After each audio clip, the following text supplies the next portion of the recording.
Michael Vick's second rushing touchdown of the night from 6 yards. Andre Johnson wins one-on-one matchups every line. Adrian Peterson. Peterson comes to the outside. He's across midfield. And he's going to take it all. Brady and Branch again for 59.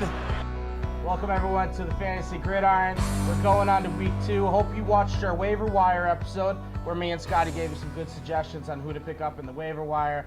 As always, I'm the big AC. And starting off 1-0 this week, Scotty Fortune. How's it feel, Scotty, to be undefeated right now?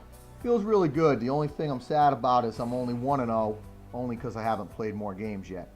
Wow, Scotty. Always humble in your victories.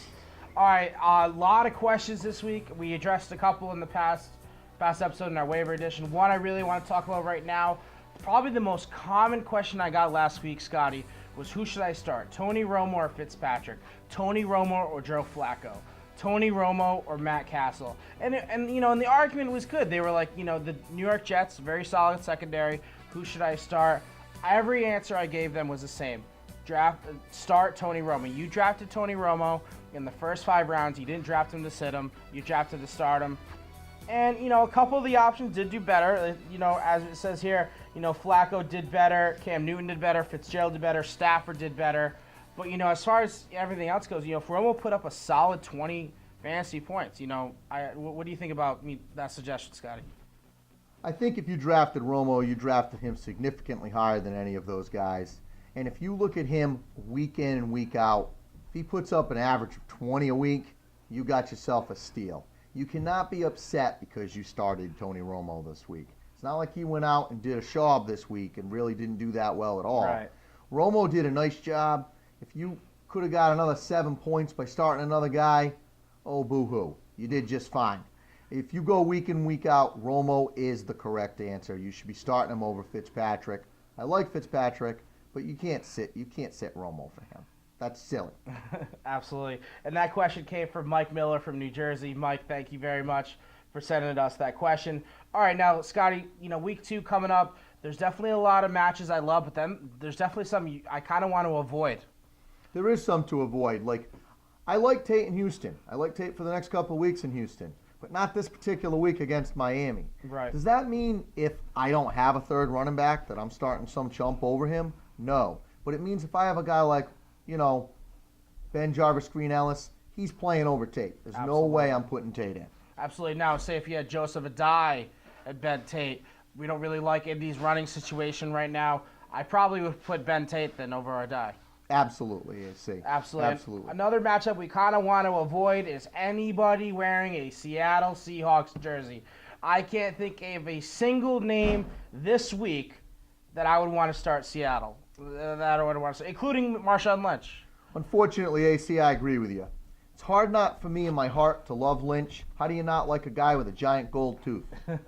However, not a good week for Seattle. They're going to have a lot of trouble. Yeah, Seattle's not facing the worst defense in the world. Another guy another spot we really want to talk about is Atlanta's defense. I know at home Atlanta always wins, so which means they don't let up a lot of points, right? But this is what I'm talking about. Unless they get a pick 6, I just don't like Atlanta's chances this game. They aren't worth starting in the fantasy world. I think it's going to be a shootout. I just don't like Atlanta this game. I agree, AC. They're definitely a tough defense to start. Mm-hmm.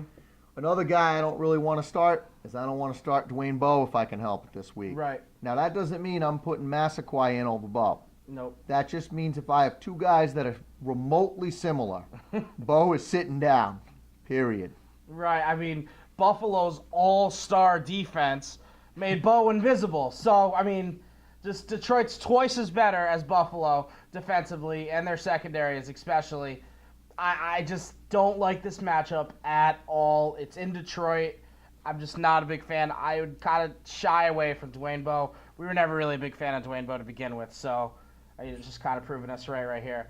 And then finally, number 1, even more than Seattle, I don't like starting anyone this week in a Rams jersey. Again, AC, this makes me sad to say because I like a lot of the guys on the Rams in a lot of ways. Like, I really liked Amendola coming into the season. Amendola. Now he's got no elbow. No. I really like Steven Jackson. He's one of the few backs in the NFL that doesn't really share the ball. Yep. Now he's got a hurt quad. Yep. I really like Bradford. Oof. So I think this is the week to just say, hey, St. Louis, I will see you next week. Yeah, I mean, if you're very desperate and you need to start Cadillac Williams or Mike Sims Walker, go ahead. I mean, Mike Sims Walker only had one catch last game. Not a situation you really want to put yourself into.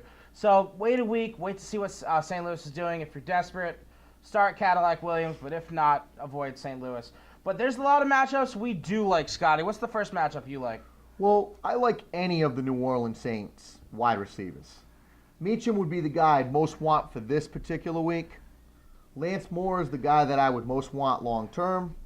And I'll tell you, Henderson isn't bad either. Mm-hmm. You get any of those guys, you want to start them over anybody else of reasonable value. Now, I'm not starting those guys over Reggie Wayne, for example. Mm-hmm. But I'm starting those guys over normal, middle-of-the-road receivers. They all have potential to bust out this week. Like if your 3 wide receivers got hurt week 1. Maybe exactly. Can't believe that happened. Yeah, the Saints are facing Chicago, who, despite winning, led up over 300 yards in the air against Atlanta. So we really like the Saints wide receivers. We also like the Colts wide receivers. And a lot of people are saying, you know, this doesn't make sense. They just got blown up by Houston. But Cleveland made Andy Dalton and Bruce Gradkowski look like fantasy studs.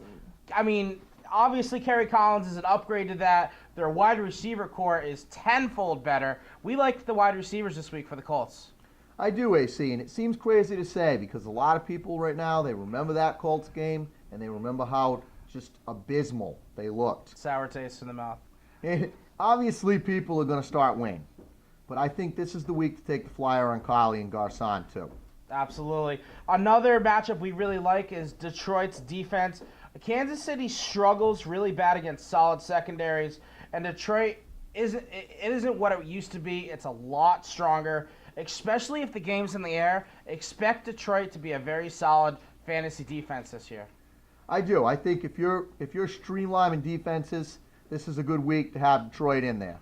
Obviously, if you drafted a top defense, you're starting them anyway. But if you did what I do in a lot of leagues and you're just kind of jumping around with matchup to matchup, good week for Detroit. Feel very confident in Detroit this week. Another guy who, you know, had a pretty decent fantasy game last week. This week, we really like Kevin Cobb. Look for him to bounce back. Look for him to hook up with Fitzgerald. I mean, I'm very, very surprised that Arizona had that much trouble against Carolina in the air. But look for Cobb to bounce back really, really well this week. I agree, AC. Now, I'm not starting him over a guy like Eli Manning, but if I've got Bradford and he was my backup, I would be just fine this week. He's going to be a decent quarterback option. Really hopes that Beanie Wells, too, you know, is really putting up solid numbers as of now, knock on wood. And also, as we clearly saw, Arizona's defense is horrible. So Kevin Cobb is going to be putting the ball in the air a lot, something you really want your fantasy quarterback to do, which is why we love our next guy a lot, Eli Manning. I mean, we saw him against Washington. He had a very solid first half, but now they're facing St. Louis, a team that just let up 31 against Philly. I think Eli Manning is just going to completely destroy St. Louis's secondary. I think that game is going to be beyond ugly. That game is going to be so ridiculous. It's going to be uglier than that girl I kissed at camp that one time. Scotty, oh my God. It's going to be bad. This is a good week. Eli Manning is going to put up some crazy points. The love doctor, folks, Scotty Fortune. Yeah, Eli Manning, I really like him starting this week. I really, you know, and if St. Louis can put up a couple of points and force Eli to throw it even more, I think that's what's going to happen. And, you know, if Rex Grossman could put up points against the Giants, I think so can the Rams.